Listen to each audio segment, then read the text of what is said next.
Hello, I'm Simon. I'm a counsellor in Oxford, and this is using mindfulness for when you stub your toe. Automatic reaction. Hopping around, grabbing it, swearing. Shit! These are all human, automatic, natural, and even helpful responses to the pain of stubbing your toe. Reflex response. Imagine you're cooking. There's a pan on a hot flame, heating up rapidly. Without thinking, you touch the pan and it scalds your hand. Your fingers are in danger. You don't want to be contemplating whether you should or shouldn't take them away. You want to automatically pull back from the pain. And the physiology of this withdrawal reflex is quite clever. You're not thinking about withdrawing your hand at all. The cognitive part of our brain is quite new. We're not considering whether it's wise to take our hand away, putting a signal back and then pulling it. We're in danger. Rather, in a flash, the pain signal goes from our burnt hand to our spinal cord and then back again to pull away. Damaged mitigated, we can process what happened later. And likewise, withdrawing your foot after stubbing it is an automatic reflex response to the danger of a table leg. You're not wrong for hopping about. Curse words. As for the swearing, Shit! it actually helps with pain tolerance, particularly if vulgar language is more unusual for you. A study in 2020 by Stevens and Robertson was looking at the effects of swearing on pain tolerance. They got 92 participants to put their hand into icy cold water. I didn't have any ice, but I do have the frozen milk. And they do this 4 times, measuring how long they kept their hand in. Once using a swear word, fuck. Twice using made-up swear words. One of them, fooch, which was seen as emotionally expressive, and once using twizpipe, which was seen as distracting or humorous. The control word was a word you might use to describe a table, for example, solid. So these 92 participants had to repeat that word every 3 seconds in a calm voice, and say when they first felt pain threshold, and they measured how long they were able to keep their hand in the icy water. The results of the made-up words, fooch and twizpipe, were not significantly different to the neutral word describing a table, increasing either your pain tolerance or your pain threshold, although they were rated as significantly emotional or distracting and humorous. Fuck, on the other hand, did have statistically significant results. It increased pain threshold, how long it takes for the water to actually start hurting, by 32%, and pain tolerance, how long you can keep your hand in the cold water, by 33%. Swearing really helps with pain tolerance. You're quite right to swear when you stub your toe, and we don't quite know why. It's more than distraction or expressing feeling. So feel free to jump up and down, grab your toe, swear, and react that way. That's really normal and it's effective. But I'm going to show you another better way, mindfulness. And that's mindfulness for toe stubbing. Yep, we're over 3 minutes into the video and I'm finally talking about mindfulness. When I say mindfulness, this might be what you picture. Someone sat cross-legged in the lotus position with their arms out, maybe going om, making noises, and dressed like a Buddhist monk. And this is an example of mindfulness, but it's bigger than that. It could be going for a walk and paying careful attention to the footsteps, being aware of the sensations as you brush your teeth, focusing on your breathing as you're getting ready to fall asleep. A 10-minute meditation bringing into conscious awareness the entire experience of eating a single raisin, or even stubbing your toe. All mindfulness really is bringing conscious awareness to the present moment, to what's going on right now. Now, mindfulness practice usually begins focused on the sensations that are going on in the body, because sensations are very much in the present moment. And the therapeutic benefit is that rather than being led by those sensations, we become an observer of them. We notice them. And this mindful awareness of sensations can be extended such that we start to notice our thoughts, our inner narrative. We begin to become aware of the feelings that are going on for us, and rather than reacting against them, we just simply notice them. We become aware of thoughts, feelings, behaviours, sensations, labels that we view as positive, and also ones that we judge as negative. And particularly, we can become an observer of emotions, of behaviour, of sensations that are painful to us. There are various mindfulness-based CBT programs that start off with simple sitting meditations, but come week 3, you'll be doing mindful stretching, which practically means holding uncomfortable positions that may even give you cramp and turning towards those sensations of pain and discomfort. Quite different to that reflex response we discussed earlier that makes us want to withdraw from pain rather than paying mindful attention as an observer of it. So the automatic response to toe stubbing is to withdraw the foot, yelp out in pain, maybe swearing in the hope that the distraction or emotional release will make things feel better, and to try and self-soothe by holding that foot. The Mindful Toe-Stubber. For a more mindful and what I think is effective response to toe stubbing, firstly, if you do withdraw, swear or jump around, it's okay. It's an instinct, a reflex. The body's just trying to protect itself. You're doing nothing wrong. Just acknowledge that you've been avoiding pain and switch to this new way of processing. Next up, I want you to pay very careful attention to the sensations that are going on in your toe. Try not to judge it as good or bad or to avoid or label anything. Just be really interested in sensations. Perhaps there's a sensation of pain. What are the qualities of that pain like? Is there a throbbing sensation? Perhaps there's a warmth, a feeling of heat in the place where you've banged it. Is the pain in one place, or does it radiate to other toes? How loud or intense is that feeling of pain? And whilst still being aware of the qualities of pain as an observer, pay attention to the way that the foot, the toes, the way they look. What do you notice about the form of the foot, the way the digits appear to you?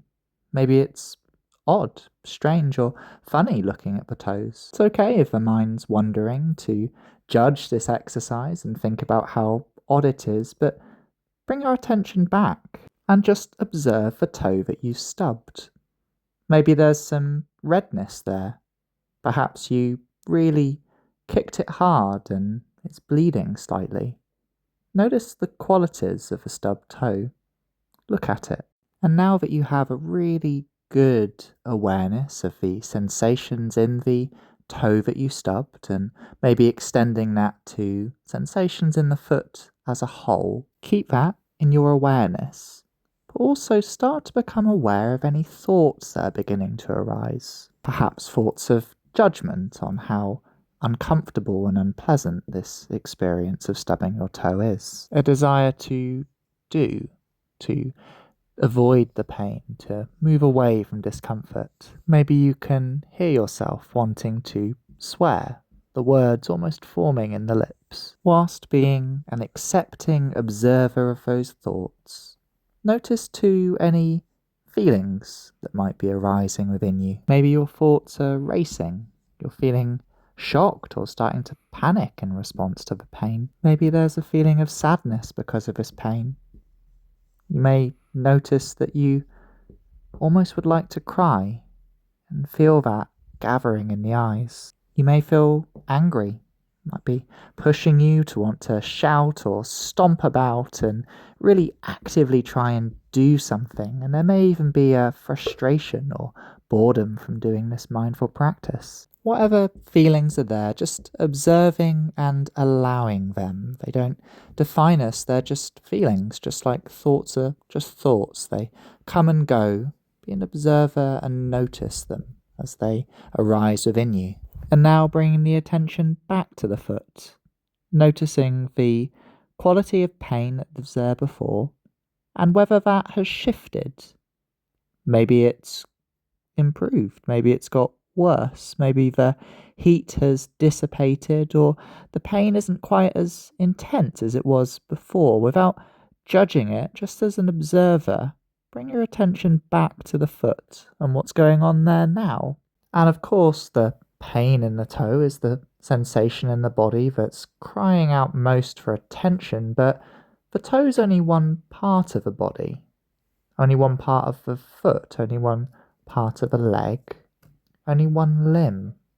We have 4 other limbs, and there's sensations that are going on with all of them, with the body as a whole that can easily be drowned out by pain. And perhaps scanning the body and being mindfully aware of everything that's going on within it puts the pain in the toe in perspective, makes it smaller. And you can carry on this mindful toe stabbing meditation as long as you'd like to, continuing to turn towards discomfort, breathing into it, noticing it, not trying to change anything, just non-judgmental, acceptant observation, putting the pain in perspective compared to the whole rest of your present moment awareness.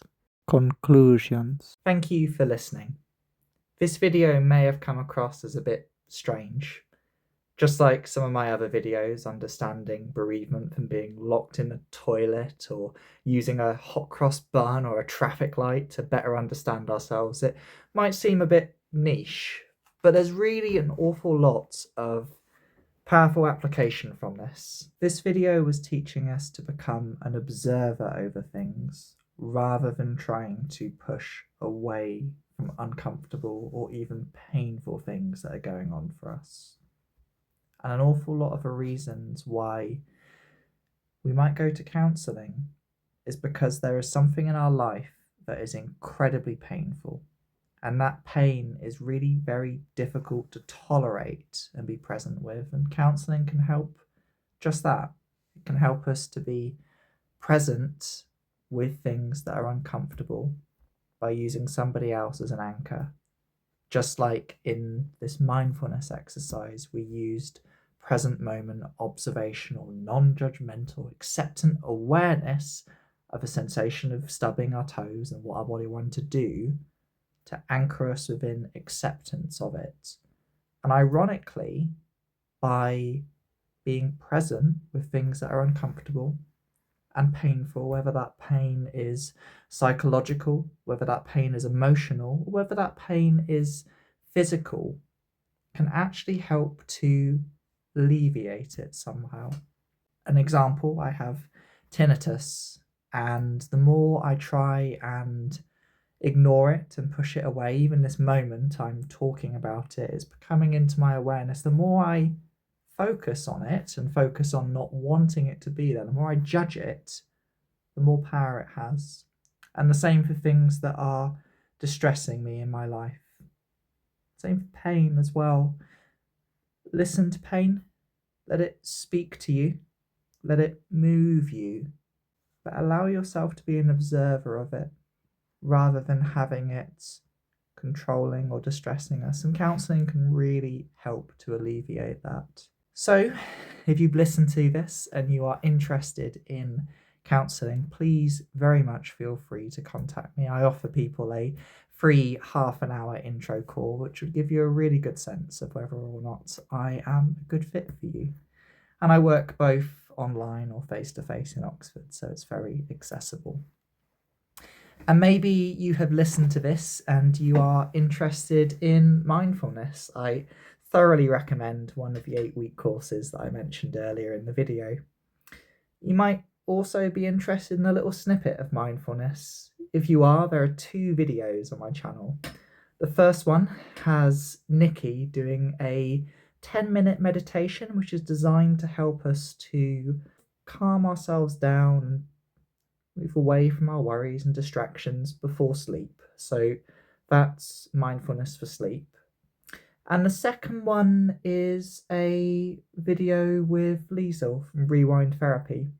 And she's talking about how mindfulness can be helpful for ADHD. A lot of ADHDers I spend time with are very surprised by that concept, thinking, mine's so busy, how could I possibly switch it off? And Liesel very much talks about that not being the aim, but it's simply about orientating attention to the present moment and not judging ourselves. So both of those are really good watches, and if you're looking for a next video to watch after that, I'd very much recommend those.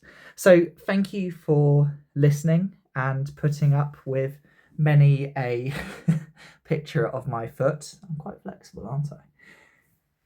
I look forward to catching you again next time. Thank you.